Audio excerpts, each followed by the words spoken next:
ಬಸವ ಕಲ್ಯಾಣ. ಬಸವ ಕಲ್ಯಾಣವು ಚಾಲುಕ್ಯರು ಮತ್ತು ತಲಚೋರಿಗಳ ರಾಜಧಾನಿಯಾಗಿತ್ತು. ಚಾಲುಕ್ಯ ರಾಜವಂಶದ ಸಂಸ್ಥಾಪಕ 2ನೇ ತೈಲಪ್ಯ ಸ್ಥಾಪಿಸಿದ. 2ನೇ ಸೋಮೇಶ್ವರ ತನ್ನ ತಂದೆ 1ನೇ ಸೋಮೇಶ್ವರನ ಉತ್ತರಾಧಿಕಾರಿಯಾದ. ಅವನ ಆಳ್ವಿಕೆಯಲ್ಲಿ ಚೋಳರು ಅವನ ಸಾಮ್ರಾಜ್ಯದ ಯಾವುದೇ ಭಾಗವನ್ನು ಆಕ್ರಮಿಸಲು ಸಾಧ್ಯವಾಗಲಿಲ್ಲ. 2ನೇ ಸೋಮೇಶ್ವರನ ನಂತರ ಅವನ ಸಹೋದರ 6ನೇ ವಿಕ್ರಮಾದಿತ್ಯ ರಾಜನಾದ.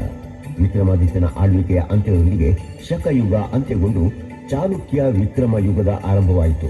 ಸಂಸ್ಕೃತ ವಿದ್ವಾಂಸ ಬಿಲ್ಹಣ ತನ್ನ ರಾಜನಾದ ವಿಕ್ರಮಾದಿತ್ಯನ ಕುರಿತು ವಿಕ್ರಮಾಂಕ ದೇವಚರಿತ ಎಂಬ ಪುಸ್ತಕ ಬರೆದ.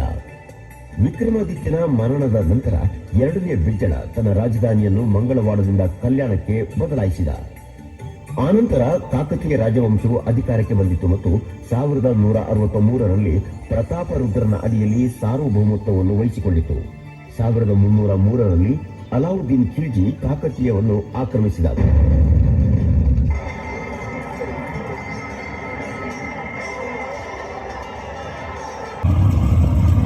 1310ರಲ್ಲಿ ಮಲಿಕ್ ಕಾಫೂರ್ ಪ್ರತಾಪರುದ್ರನ ಮೇಲೆ ದಾಳಿ ನಡೆಸಿದ.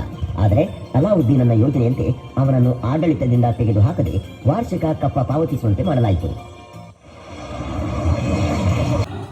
1347ರಲ್ಲಿ ಅಲಾವುದ್ದೀನ್ ಬಹುಮಾನ್ ಶಾ ನೇತೃತ್ವದಲ್ಲಿ ಬಾಮನಿ ರಾಜವಂಶ ಅಧಿಕಾರಕ್ಕೆ ಬಂದಿತು. 1518ರ ನಂತರ ಸಾಮ್ರಾಜ್ಯವನ್ನು ಅಹಮದ್ನಗರ, ಗೋಲ್ಕೊಂಡ, ಬೀದರ್, ಬಿಜಾಪುರ ಎಂದು 5 ರಾಜ್ಯಗಳಾಗಿ ವಿಭಜಿಸಲಾಯಿತು. ಅವುಗಳನ್ನು ಒಟ್ಟಾರೆಯಾಗಿ ಡೆಕ್ಕನ್ ಸುಲ್ತಾನೇಟ್ ಎಂದು ಕರೆಯಲಾಗುತ್ತಿತ್ತು. ನಂತರ ವಿಜಯನಗರದ ಸಾಮ್ರಾಜ್ಯ ಬಹುಮನಿ ಸುಲ್ತಾನರನ್ನು ಸೋಲಿಸಿತು. 1565ರಲ್ಲಿ ಔರಂಗಜೇಬನು ಕೋಟೆಯನ್ನು ವಶಪಡಿಸಿಕೊಂಡ. ಆದರೆ ಅಂತಿಮವಾಗಿ ಕೋಟೆಯು ಹೈದರಾಬಾದ್ ನಿಜಾಮನ ವಶಕ್ಕೆ ಬಂದಿತು. ಮೀರ್ ಕಮರುದ್ದೀನ್ನ 4ನೇ ಮಗ ಮೀರ್ ನಿಜಾಮ್ ಅಲಿ ಖಾನ್ ಸಿದ್ದಿಕಿ ಸಲಾಬತ್ ಜಂಗ್ ಹೋರಾಡಿದ. ಪಟ್ಟಣದಲ್ಲಿ ಸುಮಾರು ಅರ್ಧ ಶತಮಾನದವರೆಗೆ 1803ರವರೆಗೆ ಯಶಸ್ವಿಯಾಗಿ ಆಳ್ವಿಕೆ ನಡೆಸಿದ.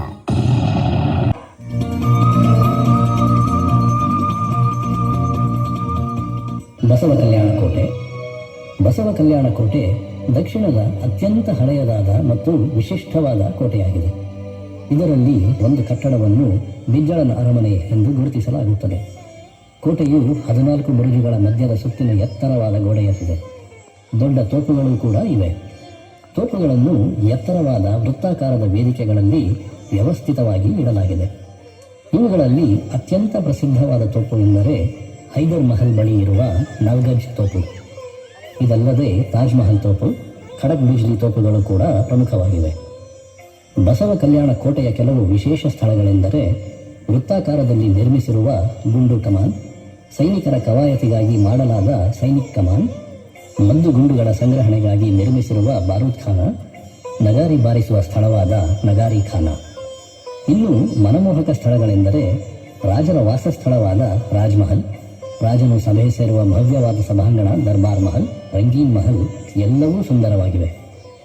ಕಲ್ಯಾಣಿ ಎಂದು ಕರೆಯಲ್ಪಡುವ ಬಸವ ಕಲ್ಯಾಣ 1050ರಿಂದ 1189ರವರೆಗೆ ಪಾಶ್ಚಾತ್ಯ ಚಾಲುಕ್ಯರ ಸಾಮ್ರಾಜ್ಯದ ರಾಜಧಾನಿಯಾಗಿತ್ತು. ಈ ಹೆಸರನ್ನು 1956ರಲ್ಲಿ ಬಸವ ಕಲ್ಯಾಣ ಎಂದು ಬದಲಿಸಲಾಯಿತು. 12ನೇ ಶತಮಾನದ ವಚನಕಾರ ಹಾಗೂ ಶಿವಶರಣ ಬಸವಣ್ಣನವರ ಹೆಸರನ್ನು ಇದಕ್ಕೆ ಇಡಲಾಯಿತು. 12ನೇ ಶತಮಾನದಲ್ಲಿ ಶರಣರಾದ ಬಸವಣ್ಣ, ಅಲ್ಲಮಪ್ರಭು, ಚನ್ನಬಸವಣ್ಣ, ಸಿದ್ದರಾಮ, ಅಕ್ಕಮಹಾದೇವಿ, ಶಿವಶರಣೆಯರು ನಡೆಸಿದ ಕ್ರಾಂತಿಯಿಂದ ಕಲ್ಯಾಣ ರಾಜ್ಯ ಬಹುದೂರದವರೆಗೂ ಆಕರ್ಷಣೀಯ ಕೇಂದ್ರವಾಗಿತ್ತು. 12ನೇ ಶತಮಾನದಲ್ಲಿ ಬಸವಣ್ಣನವರು ಸ್ಥಾಪಿಸಿದ ಅನುಭವ ಮಂಟಪವನ್ನು ಇಂದು ಪ್ರಪಂಚದ ಮೊದಲ ಸಂಸತ್ತು ಎಂದು ಕರೆಯಲಾಗಿದೆ. ಬಸವಣ್ಣನವರ ತತ್ವ ಸಿದ್ಧಾಂತಗಳಿಂದ ಆಕರ್ಷಿತರಾಗಿ ಕಲ್ಯಾಣ ಪಟ್ಟಣದ ಅನುಭವ ಮಂಟಪಕ್ಕೆ ಅನೇಕ ಶಿವಶರಣರು ಧಾವಿಸಿ ಬರುತ್ತಿದ್ದರು. ಹೀಗೆ ಬಂದ ನೂರಾರು ಶರಣೆಯರಲ್ಲಿ ಸೊಲ್ಲಾಪುರದ ಯೋಗ ಶಿಖಾಮಣಿ ಸಿದ್ದರಾಮ, ಕಾಶ್ಮೀರದ ಮೌಳಿಗೆ ಮಾರಯ್ಯ, ಶರಣೆ ಅಕ್ಕನಾದಮ್ಮ, ಮಡಿವಾಳ ಮಾಚಿದೇವ, ಹಡಪದ ಅಪ್ಪಣ್ಣ, ಶಿವಶರಣ ಹರಳಯ್ಯ ಮುಂತಾದವರಾದ 770 ಅಮರಗಣಗಳು ಇಲ್ಲಿಗೆ ಬಂದು ಸೇರಿದರು. ಕುಲ ಉಂಟೆ ಜಂಗಮ ನಿದ್ದೆಡೆಯಲ್ಲಿ ಸಕಲ ಜೀವಾತ್ಮರಿಗೆ ಲೇಸನ್ನೇ ಬಯಸುವ ಶರಣರು ಕುಲಜರು ಎಂಬ ಬಸವಣ್ಣನವರ ವಚನದಿಂದ ಸಮಾನತೆಯ ಭಾವ ಕಂಡುಬರುತ್ತದೆ. ಸ್ತ್ರೀ ಪುರುಷರು ಮುಕ್ತವಾಗಿ ತಮ್ಮ ಅನುಭವಗಳನ್ನು ಹಂಚಿಕೊಳ್ಳಬಹುದಾಗಿತ್ತು. ಅನುಭವ ಮಂಟಪದಲ್ಲಿ ನಡೆದಂತಹ ಒಂದು ಸನ್ನಿವೇಶ ಹೀಗಿರುತ್ತದೆ. ಕಲ್ಯಾಣದ ಮೇರು ಶರಣೆ ಆಗಿರುವ ಅಕ್ಕ ಮಹಾದೇವಿ ಉಡುತಡಿಯಲ್ಲಿ ಹುಟ್ಟಿ ಚನ್ನ ಮಲ್ಲಿಕಾರ್ಜುನನೇ ತನ್ನ ಪತಿಯನ್ನು ನಂಬಿ ಕಾಮುಕ ಕೌಶಿಕನಿಂದ ಬಿಡುಗಡೆಗೊಂಡು ಅಲ್ಲಮ ಪ್ರಭು ದೇವರ ಪರೀಕ್ಷೆಗಳಿಗೆ ಒಳಗಾಗಿ ಅನೇಕ ಪ್ರಶ್ನೆಗಳಿಗೆ ಸಮಂಜಸ ಉತ್ತರಗಳನ್ನು ಕೊಟ್ಟು ಮಹಾದೇವಿ ಅಕ್ಕ ಎನ್ನುವ ಹೆಸರು ಗಳಿಸಿದ ಕೀರ್ತಿ ಅಕ್ಕ ಮಹಾದೇವಿ ಅವರಿಗೆ ಸಲ್ಲುತ್ತದೆ.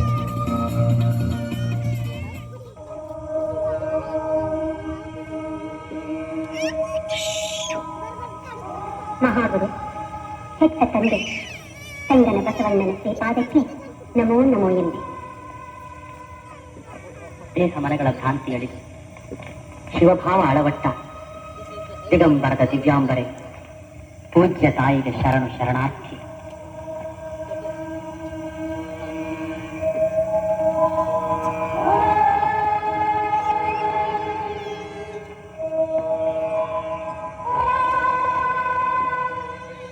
ಮಹಾದೇವಿ ಅಕ್ಕನವರಿಗೆ ಎನ್ನಿಸಿ ಈ ಊಟಾಟಿಕೆ ನಾಟಕ ಸಾಕು. ಯಾರಮ್ಮ? ಅದನ್ನೇ ಅರಿಯುವ ಪ್ರಯತ್ನದಲ್ಲಿರುವೆ. ತುಂಬು ಯೌವನೆಯಾದ ನೀನು ಇಲ್ಲಿಗೆ ಬಂದ ಕಾರಣ?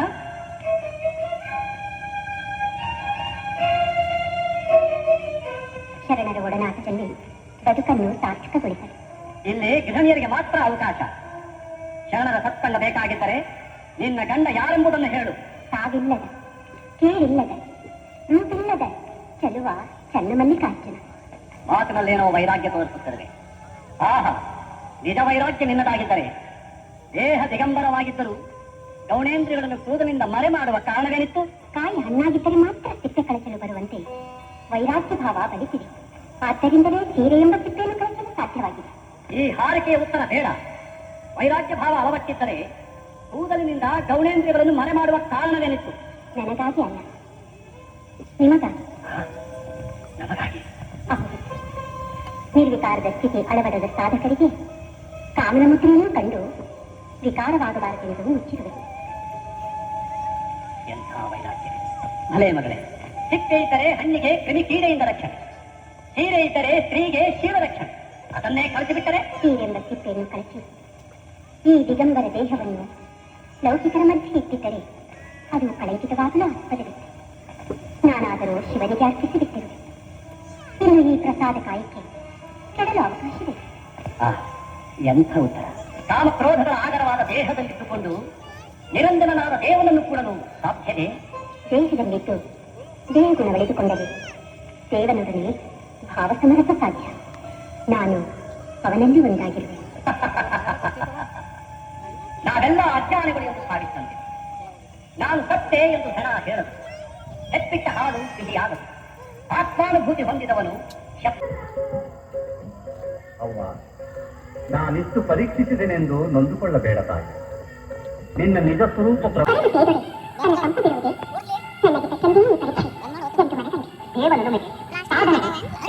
ಅಡ್ಡಿವರದೆಂಬ ನಮ್ಮ ಬಸವ ತತ್ವವನ್ನು ಅನುಷ್ಠಾನಕ್ಕೆ ತಂದ ಜಗನ್ಮಾತೆಗೆ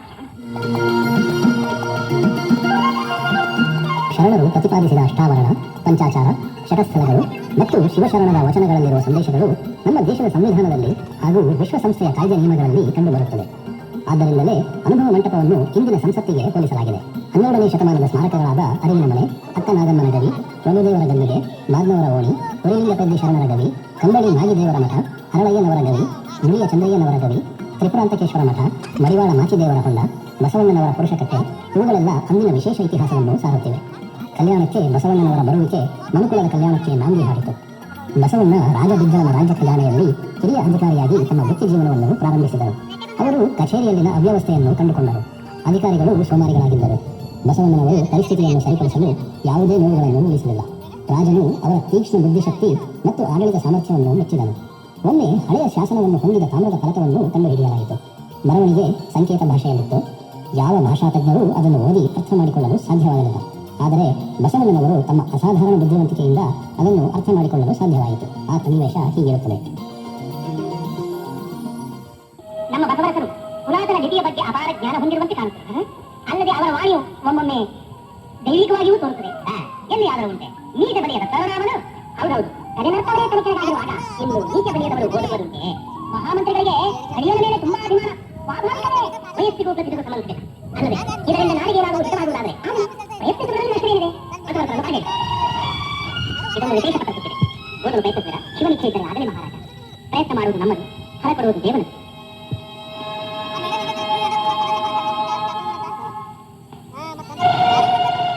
ಮಹಾರಾಜ, ಇದು ಸಾಂಕೇತಿಕ ಶಬ್ದಗಳಿಂದ ಕೂಡಿದ ಪುರಾತನ ಕನ್ನಡ ಲಿಪಿ. ದರ್ಪಣದ ಸಹಾಯದಿಂದ ಇದನ್ನು ಓದಬೇಕು. ಈ ಜಂಬೂ ದ್ವೀಪಕ್ಕೆ ಸುವರ್ಣ ಯುಗವನ್ನು ಒದಗಿಸಿದ ಧರ್ಮಚಕ್ರಾಧೀಶ್ವರ ಚಾಲುಕ್ಯ ವಿಕ್ರಮಾದಿತ್ಯರು ಬರೆಸಿದ ಸ್ವರ್ಣಪತ್ರ. ಎದುರುಗಡೆ ನಡೆಯಲು ನಾವು ಕಾತುರರಾಗಿದ್ದೇವೆ.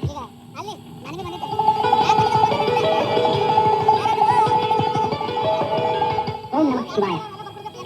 ಭಕ್ತಿ ಶ್ರೀ ಸಮಸ್ತ ಭುವನಾಶ್ರಯ ರಾಜಾಧಿರಾಜ ಪರಮೇಶ್ವರ ಭುಜಬಲ ಚಕ್ರವರ್ತಿ ಚಾಲುಕ್ಯ ಸಿಂಹಾಸನಾಧೀಶ್ವರ ಸುವರ್ಣಯುಗ ನಿರ್ಮಾಪಕ ಶ್ರೀ ಶ್ರೀ ಶ್ರೀ ವಿಕ್ರಮಾದಿತ್ಯ ಮಹಾಪ್ರಭುಗಳು ಬರೆಸಿದ ನಿರೂಪ. ಸಿಂಹಾಸನದ ಅಡಿಯಲ್ಲಿ 2 ಮಾರು ಕೆಳಗಿನ ಭೂಭಾಗದಲ್ಲಿ ಪ್ರಜಾಕೋಟಿಯ ಹಿತಕ್ಕೆಂದು 60 ಕೋಟಿ ಹೊನ್ನಿನ ನಿಧಿಯಂ ಬೈಚಿಟ್ಟಿರುವುದು ಮುಂಬರುವ ಭೂಪಾಲರು ಬಳಸಬೇಕೆಂಬ ಅಪೇಕ್ಷೆಯನ್ನು ವಿಕ್ರಮಾದಿತ್ಯ ಪ್ರಭುಗಳು ವ್ಯಕ್ತಪಡಿಸಿರುತ್ತಾರೆ. ಇದು ನಿಜವೇ ಮಹಾಪ್ರಭು? ನನಗೆ ಈ ಮಾತಿನಲ್ಲಿ ನಂಬಿಕೆ ಇಲ್ಲ. ಸಿಂಹಾಸನ ಕದಲಿಸಿ ಪ್ರಭುಗಳಿಗೆ ಕೇಡನ್ನುಂಟು ಮಾಡಬೇಕೆನ್ನುವವರ ತಂತ್ರವಿದು. ನಮ್ಮದು ಅದೇ ಅಭಿಪ್ರಾಯ. ಮೊದಲೇ ಅಪನಂಬಿಕೆ ಮಾಡುವುದಕ್ಕಿಂತ ಪ್ರಯತ್ನಿಸುವುದು ಒಳ್ಳೆಯದು. ಬಸವರಸ ನಿರ್ದೇಶಿಸುವಂತೆ ಕಾರ್ಯೋನ್ಮುಖರಾಗಿ.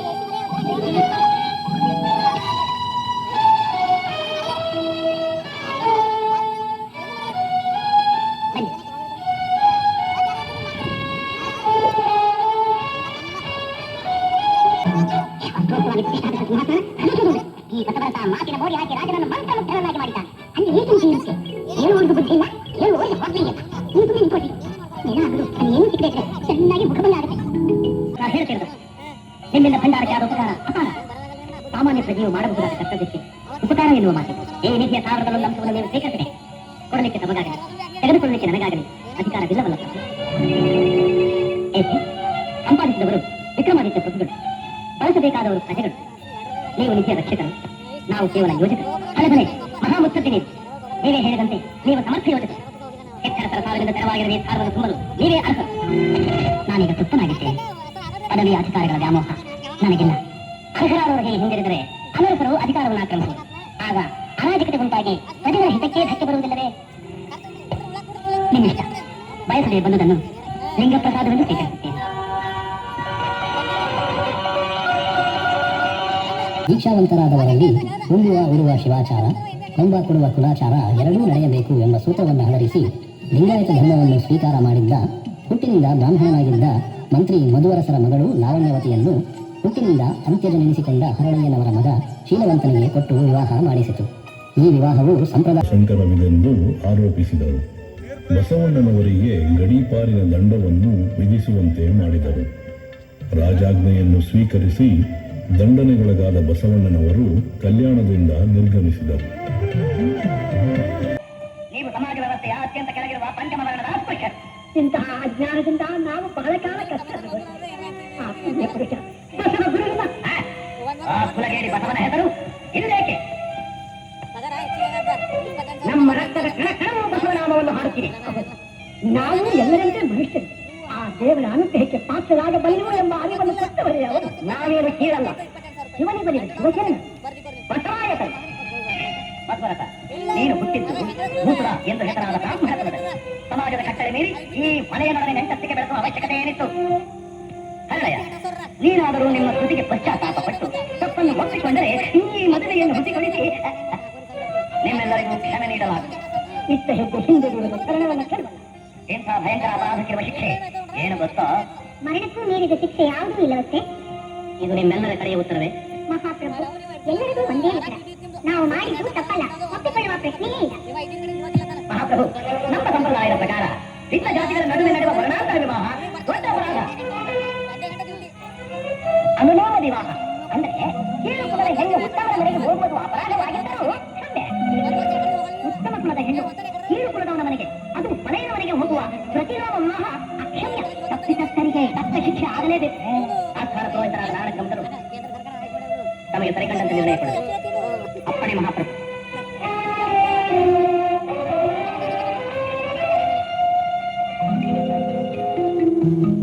ದೇವರ ಕಣ್ಣುಗಳಂತಿರುವ ಧರ್ಮಶಾಸ್ತ್ರಗಳನ್ನು ಇವರು ಉಲ್ಲಂಘಿಸಿರುವ ಕಾರಣ ಕಾಯ್ದ ಕಬ್ಬಿಣದ ಸಲಾಕೆಗಳಿಂದ ಇವರ ಕಣ್ಣುಗಳನ್ನು ಕೀಳಬೇಕು.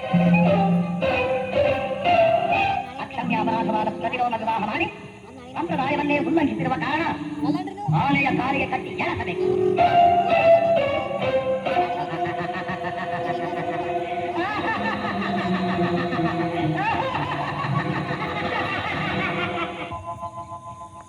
ಈ ಘಟನೆಯು ಕಲ್ಯಾಣ ಕ್ರಾಂತಿಗೆ ನಾಂದಿಯಾಯಿತು ಎನ್ನಬಹುದು.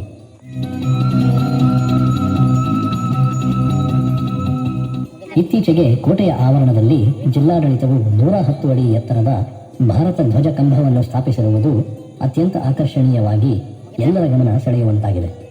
ಪರುಷಕಟ್ಟೆ ಇದು ಬಸವಣ್ಣನವರು ಸಕಲರೊಂದಿಗೆ ಬೆರೆಯುತ್ತಿದ್ದ ಹಾಗೂ ಅವರ ಕಷ್ಟ ಸುಖಗಳೊಂದಿಗೆ ಭಾಗಿಯಾಗುತ್ತಿದ್ದ ಕಟ್ಟೆಯಾಗಿತ್ತು. ಆ ಕಲ್ಯಾಣದ ಪರುಷಕಟ್ಟೆಯ ಹತ್ತಿರ ಮತಿಗೆಟ್ಟ ಗತಿಗೆಟ್ಟ ವಿಚಾರಹೀನರನ್ನು ಬಸವಣ್ಣನವರು ಆತ್ಮೀಯವಾಗಿ ತಂಬಿಕೊಂಡು ಅವರೊಂದಿಗೆ ಸಂಚಲನ ಮೂಡಿಸುತ್ತಿದ್ದರು. ಮನಪರಿವರ್ತನೆ ಆಗುವಂತೆ ಪ್ರಭಾವಿಸುತ್ತಿದ್ದರು. ಬಸವಣ್ಣ ಅವರೆಲ್ಲರಿಗೂ ಆಕರ್ಷಣೆಯ ಕೇಂದ್ರವಾದರು. ಅವರೊಂದಿಗೆ ಮುಕ್ತವಾಗಿ ಬೆರೆತರು. ಆ ಮಂತ್ರಿ ಕಾರ್ಯವನ್ನು ಅಲ್ಲಿಂದಲ್ಲಿಗೆ ಮುಗಿಸಿ ಕೋಟೆಯ ಸುತ್ತ ಹೊಸ ರಸ್ತೆಗಳನ್ನು ನಿರ್ಮಿಸಿ ಆಕರ್ಷಣೀಯ ಸ್ಥಳವನ್ನಾಗಿ ಪರಿವರ್ತಿಸಲಾಗಿದೆ. ಬಸವ ಕಲ್ಯಾಣದಲ್ಲಿರುವ 108 ಅಡಿ ಎತ್ತರದ ಬಸವಣ್ಣನವರ ಮೂರ್ತಿಯು ಸಮಾನತೆಯ ಹರಿಕಾರನ ಸಂದೇಶವನ್ನು ಜಗತ್ತಿಗೆ ಸಾರುವಂತೆ ತೋರುತ್ತದೆ.